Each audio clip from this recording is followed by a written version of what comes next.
Hello everyone. So welcome to Jaidev classes for JRF in political science. कैसे हैं आप सब friend? This is Meenakshi Singh और आज मैं आप लोगों के साथ डिस्कस करने वाली हूँ इग्नू के एमसीक्यूज। तो IGNOU PhD MCQs political science and paper 1 पर हम लोग डिस्कस करेंगे। हम यहाँ पर कर रहे थे एमसीक्यूज प्रीवियस क्वेश्चंस, है ना। तो daily plus and special classes मेरी अनअकैडमी पे हो रही हैं। अभी मॉर्निंग में मेरी क्लास है 11 AM और पॉलिटिकल साइंस आईआर की भी क्लास है आज 1 PM।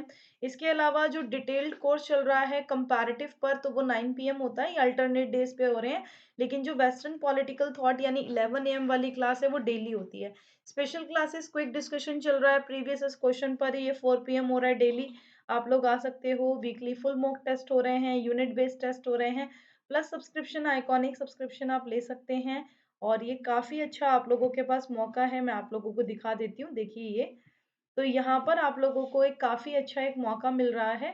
और यहाँ पर आपको देखिए एनटीए यूजीसी नेट अनअकैडमी ने अभी लॉन्च किया है। यहाँ पर अनअकैडमी एक कंडक्ट कर रहा है एक स्कॉलरशिप टेस्ट। तो ये 19 फरवरी एंड 26 फरवरी को होगा। और इसके अंदर देखिए, इसमें आप लोगों को all India live scholarship test conduct किया जाएगा। इसके बाद डिटेल एग्जाम एनालिसिस होगा, आप विन कर सकते हैं स्कॉलरशिप एंड प्राइजेस। और अगर आप इसे इन लाइव करते हैं तब, ठीक है, आपको इसे लाइव करना है। इसके अलावा आप देख सकते हैं, मैं आप लोगों को एक और चीज दिखा देती हूँ। वेट, देखिए, अगर आप एनटीए यूजीसी नेट का जो ये वाला स्कॉलरशिप टेस्ट है, इसे अगर आप देते हो तो आप लोगों को मिलेगा, विन कर सकते हो आप एक्साइटिंग प्राइजेस को। अगर आपकी फर्स्ट रैंक आती है तो आप लैपटॉप जीत सकते हो और 100% स्कॉलरशिप। अगर आपकी रैंक 2 से लेकर 5 तक आती है तो आपको टैबलेट मिल सकता है, टैबलेट मिलेगा। 75% स्कॉलरशिप मिलेगी। रैंक 6 से 15 तक अगर आती है तो 5,000 तक के वाउचर मिलेंगे। 50% स्कॉलरशिप 16 to 15 आती है, 50 आती है तो 2500 तक का यानी 2500 तक का गिफ्ट वाउचर और 25% स्कॉलरशिप। 51 से 100 आती है तो आपको 25% स्कॉलरशिप मिलेगी। तो आप मेरे जो एक मेरा जयदेव क्लासेस फॉर जेआरएफ, इसी डिस्क्रिप्शन में उसका लिंक है, एक टेलीग्राम चैनल है, आप उसे ज्वाइन कर सकते हैं। वहां मैं आपको इम्पोर्टेंट पीडीएफ, क्लासेस के लिंक और सभी नोट्स वहां पर मैं प्रोवाइड करती हूँ। तो अगर आप एनटीए यूजीसी नेट की प्रिपरेशन कर रहे हैं तो ज़रूर हमारे चैनल को ज़रूर करिए, ठीक है, उन उसका मेंबर ज़रूर बनिए। इसके अलावा अब हम चलते हैं नेक्स्ट पर। सब्सक्रिप्शन लेना चाहते हो सब्सक्रिप्शन ले सकते हो, ठीक है। आइकॉनिक लेना चाहते हो आइकॉनिक ले सकते हो। यूज़ करना कोड मीनाक्षी लाइव 10% डिस्काउंट के साथ। चलो, ये क्वेश्चन मैंने आप लोगों को दिया था कि ये क्वेश्चन आपको बताना है कि प्राइमरी डाटा सोर्स, जो प्राइमरी सोर्स होता है रिसर्च में, उसका क्या मतलब होता है। डाटा जो डायरेक्टली कलेक्ट किया जाता है रिसर्चर के द्वारा, डाटा जो बुक से लिया जाए, डाटा जो जनरल से लिया जाए, डाटा जो ई रिसोर्स से लिया जाए। अब देखो, प्राइमरी सोर्स पूछा है आपसे कि प्राइमरी सोर्स का क्या मतलब है, शोध का प्राथमिक स्रोत का क्या अर्थ है। तो इसका राइट आंसर क्या होगा? इसका राइट आंसर होगा कि शोधकर्ता द्वारा आंकड़े को सीधा इकट्ठा करना। जब रिसर्चर जो होता है बेसिकली, वो डाटा डायरेक्ट कलेक्ट करता है ना, तो उसे बोलते हैं प्राइमरी सोर्स। ओके, तो ये ध्यान रखना। नेक्स्ट क्वेश्चन है आपका, एथनोग्राफी इज यूज्ड। एथनोग्राफी को यूज किया जाता है कल्चर के लिए, फॉरेन पॉलिसी के लिए, स्टेट क्राफ्ट के लिए या रिलीजन के लिए। इसका राइट आंसर जो होगा आपका, वो हो जाएगा कल्चर के लिए, ठीक है, ये कल्चर के लिए किया जाता है। उसके बाद फिर नेक्स्ट क्वेश्चन है कि what is a snowball sampling. Snowball sampling क्या है? तो स्नोबॉल सैम्पलिंग एक sampling at a fix place, contacting the respondent on the basis of information on their respondents, selecting the sample through lottery of snowball, selecting the sample in snow region। यानी कि snowball जो प्रतिचयन है वो क्या है? एक निर्धारित स्थान पर प्रतिचयन करना, अन्य प्रतिद्वंदी की सूचना के आधार पर प्रतिवादियों को से संपर्क करना, स्नोबॉल की लॉटरी के माध्यम से प्रतिदर्श का चयन करना, और बर्फीले बर्फीले क्षेत्र में प्रतिदर्श चयन करना। ठीक है, तो ये ध्यान रखना। तो क्या होगा इसका राइट आंसर? इसका जो राइट आंसर होगा वो होगा आप लोगों का स्नोबॉल सैम्पलिंग, है ना ये। तो स्नोबॉल सैम्पलिंग का जो क्या हो जाएगा भाई, स्नोबॉल सैम्पलिंग का मतलब हो जाएगा आपका contact the respondent on the basis of information and other respondents, यानी कि इसका आंसर होगा आपका कि अन्य प्रतिवादियों की सूचना के आधार पर प्रतिवादियों से संपर्क करना। तो ये क्या हो जाता है, ये स्नोबॉल सैंपलिंग होता है। देखो स्नोबॉल सैंपलिंग अगर आप बहुत ही सिंपल वर्ड्स में समझोगे कि स्नोबॉल सैंपलिंग किसे कहते हैं, तो ये काफी इंपॉर्टेंट हो जाता है और आप लोगों को पता होना भी चाहिए। स्नोबॉल सैंपलिंग जो होती है ना, स्नोबॉल सैंपलिंग एक रिसर्चर जो होता है वो पार्टिसिपेट करता है ना, और टेस्ट और स्टडी में, तो वो वहाँ पर उसके में पोटेंशियल पार्टिसिपेंट्स भी होते हैं, है ना। तो यहाँ पर क्या होता है, यहाँ पर सैम्पलिंग होती है, स्नोबॉल सैम्पलिंग इसे कहा जाता है। ठीक है,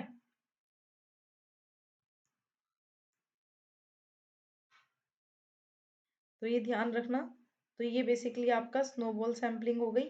स्नोबॉल सैम्पलिंग के अंदर अगर हम देखें तो जो रिसर्च होता है ना, तो वो खूब सारे बनते जाते हैं, आप लोगों को पता होगा, है ना। ये मैं आप लोगों को कभी वैसे समझाऊंगी। अब है Gandhian approach to study Indian politics focus करता है। तो Gandhian approach to study Indian politics, तो ये फोकस करते हैं किस पर, वो फोकस किस पर करते हैं, वो फोकस डिसेंट्रलाइजेशन ऑफ पावर पर, क्लास स्ट्रगल पर, स्टेट मोनोपोली पर और मिक्स्ड इकोनॉमी पर। तो हिंदी में आप देखो, गांधीवादी दृष्टिकोण भारतीय राजनीति अध्ययन के लिए जोर देता है। तो किस चीज पर जोर देता है, सत्ता के शक्तिकरण, सत्ता शक्ति के विकेंद्रीकरण पर, या फिर ये वर्ग संघर्ष पर जोर देते हैं, ये देते हैं आपके राज्य एकाधिकार पर, मिश्रित अर्थव्यवस्था पर। तो इसका आंसर आप लोगों को बताना है। तो इसका राइट आंसर क्या होगा, ठीक है, इसका जो राइट आंसर हो जाएगा वो आप लोगों का हो जाएगा ऑप्शन नंबर, देखो गांधीवादी दृष्टिकोण, जो गांधीयन अप्रोच है ना, स्टडी इंडियन और पॉलिटिक्स में, तो वो फोकस किस पर करती है, तो वो डिसेंट्रलाइजेशन ऑफ पावर की बात करती है, यानी वो विकेंद्रीकरण, यानी सत्ता के विकेंद्रीकरण की बात करती है, यानी कि वो बोलती हैं, ये बेसिकली इसका मतलब क्या है, सत्ता का विकेंद्रीकरण करना। इसका मतलब होता है अगर मान लो हम सिटीज में ही डेवलपमेंट करते हैं और विलेजेस में कोई डेवलपमेंट नहीं होता है, तो क्या हम उसे होल डेवलपमेंट बोलेंगे, नहीं, है ना। तो वो कहते हैं कि भैया डेवलपमेंट करो तो बिल्कुल और एकदम बिल्कुल रूट से करो, है ना, उसकी रूट से स्टार्ट करो, यानी विलेजेस से डेवलपमेंट स्टार्ट होना चाहिए। तो इस पर उन्होंने बोला था। उसके बाद बेटा नेक्स्ट क्वेश्चन जो है ना ये वाला, what is the core element of study in systematic approach, तो इसका मैंने काफी कोशिश की इसका ढूंढने की आंसर की, इसका आंसर क्या होगा। ठीक है, तो जब हम सिस्टमैटिक अप्रोच को स्टडी करते हैं तो उसका कोर एलिमेंट क्या होता है, देखो थोड़ा सा मैं इसका अपने अकॉर्डिंग बता देती हूँ, आप भी थोड़ा सा अपने अकॉर्डिंग इसको कर लेना।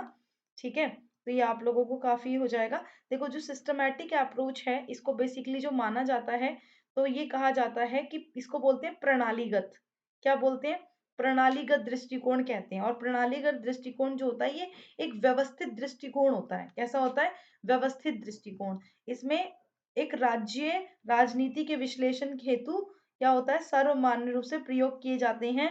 और इसके अंदर संरचनात्मक, प्रक्रियात्मक, आधुनिकीकरण, विकासात्मक दृष्टिकोण के नाम से भी जाना जाता है। ठीक है, और इसका प्रकार जो दूसरा दृष्टिकोण वो मार्क्सवादी है। ठीक है, इसका जो दूसरा दृष्टिकोण है वो कौन सा हो जाएगा, मार्क्सवादी होगा। तो यहाँ पर ये चीज होती है। ठीक है, तो सामंजस्य निर्माण इसका राइट आंसर होगा, राजनीतिक व्यवस्था का विखंडन होगा, सत्ता शक्ति का विभाजन होगा, या फिर सत्ता का अलगाव होगा। ठीक है, इसका राइट आंसर वैसे हो सकता है सामंजस्य निर्माण हो सकता है, ठीक है, लेकिन मैं भी कंफ्यूज हूँ, तो प्लीज आप लोग एक बार इसको जरूर देख लेना। ठीक है, सामंजस्य निर्माण मेरे अकॉर्डिंग हो सकता है, लेकिन आप एक बार चेक कर लेना। उसके बाद नेक्स्ट क्वेश्चन है, क्लासिकल मार्क्सिज्म जो अप्रोच है वो centre on the study of, तो वो किस पर स्टडी करती है ना, ये क्वेश्चन कह रहा है आपका कि वो किस चीज को स्टडी करती है, वो रिलेटिव ऑटोनॉमी ऑफ कल्चर को करती है, डिटर्मिनेशन ऑफ क्लास को, क्लास हार्मनी को, या कल्चर को। तो इसका राइट आंसर क्या होगा, हिंदी देख सकते हो आप, क्लासिक्स मार्क्सवादी दृष्टिकोण का अध्ययन केंद्रित है, तो वो किस पर बात करती है, संस्कृति की सापेक्ष स्वायत्ता पर, या फिर वर्ग की धारणा, वर्ग सामंजस्य है, संस्कृति। सो राइट आंसर होगा, वो बात करते हैं डिटर्मिनेशन ऑफ क्लास पर। इस पर बात करते हैं, जो क्लासिकल मार्क्सिज्म अप्रोच है उनका जो सेंटर है स्टडी का वो डिटर्मिनेशन ऑफ क्लास है। तो ये ध्यान रखना। उसके बाद नेक्स्ट क्वेश्चन है कि subaltern subaltern studies approach in India was introduce by, तो इसको इंट्रोड्यूस किसने किया था? रंजीत गुहा ने, मोइन शकीर ने, ठीक है, मनोरंजन मोहंती ने, या फिर जी हरगोपाल ने। यानी क्वेश्चन है भारत में महातत्व यानी अधीनस्थ अध्ययन दृष्टिकोण की शुरुआत की थी, तो किसने की थी? रणजीत गुहा ने की थी। इसका राइट आंसर क्या होगा? रणजीत गुहा। ठीक है, तो ये ध्यान रखना। फिर नेक्स्ट क्वेश्चन है आपका कि when a research divide a population into sample it's called, जब हम रिसर्च को डिवाइड करते हैं पॉपुलेशन में, है ना, सैंपल के उसमें, तो इसको क्या कहेंगे? डिविजिव सैम्पलिंग बोलेंगे, स्नोबॉल सैम्पलिंग, स्ट्रेटिफाइड सैम्पलिंग, या सब्जेक्टिव सैम्पलिंग। तो इसे क्या कहा जाता है? जब रिसर्चर जो होता है वो डिवाइड करता है पॉपुलेशन इनटू अ सैम्पलिंग, तो ये क्या कहलाएगी? तो ये कहलाती है आपकी सब्जेक्टिव सैम्पलिंग। क्या कहलाती है? सब्जेक्टिव सैम्पलिंग कहलाती है। तो ध्यान रखना, इसका राइट आंसर सब्जेक्टिव सैम्पलिंग होगा, यानी व्यक्तिपरक सैम्पलिंग। अगर मान लो इन पार्टिसिपेंट ऑब्जर्वेशन, एक रिसर्चर जो होता है, just the group he study, participant in seminars, participant decision making process, participate in group discussion. भागीदारी अवलोकन में एक शोधकर्ता जो होता है वो समूह में शामिल होता है, फिर वह अध्ययन करता है, सेमिनारों में भागीदारी करता है, निर्णय लेने की प्रक्रिया में भागीदारी करता है, समूह चर्चाओं में भाग लेता है। इसका राइट आंसर क्या होगा? इसका राइट आंसर होगा आपका जो पार्टिसिपेंट ऑब्जर्वेशन एक रिसर्चर का ज्वाइन करता है ग्रुप ही स्टडीज, है ना, join the group he studies, तो वो समूह को ज्वाइन करता है जहां पर वो अध्ययन करता है। उसके बाद नेक्स्ट क्वेश्चन है कि क्वांटिटेटिव जो डाटा होता है तो वो एक value defined in the form of number होता है, नॉन स्ट्रेटिफाइड रिलेशन होता है, कलेक्टिव इन ग्रुप डिस्कशन, या used only in mathematical research. तो मात्रात्मक आंकड़े जो होते हैं वो संख्या के रूप में मूल्य निर्धारित और परिभाषित होते हैं, अस्तारित संबंध होते हैं, समूह चर्चाओं में एकत्रित किए गए, केवल गणितज्ञ शोध में शामिल किए जाते हैं। इसका राइट आंसर होगा कि संख्या के रूप में निर्धारित होते हैं, क्योंकि क्वांटिटेटिव है ना, क्या है यहाँ पर? क्वांटिटेटिव है। अगर यहाँ पर क्वांटिटेटिव है तो ये value define in form of number, अगर यहाँ पर क्वालिटेटिव होता तो वो वैल्यू पर चला जाता, मतलब कि क्वालिटेटिव जो क्वालिटी को बताए, क्वांटिटेटिव जिसको हम काउंट कर पाए, ठीक है, तो वो क्या होता है? क्वांटिटेटिव होता है। चलो आज के आपका होमवर्क का क्वेश्चन है कि सर्वे मेथड यूज किया जाता है only quantitative research, qualitative research, qualitative and quantitative research, only political science research. तो आपको क्या करना है? इसका आंसर करना है। ठीक है, सर्वेक्षण विधि इस्तेमाल होती है, तो आप देखिए और मुझे बताना आपको आज की वीडियो कैसी लगी। Thank you so much everyone, and सुबह मॉर्निंग में आपकी क्लासेस हैं, ठीक है, तो thank you and thanks for watching. Bye bye to all, thank you.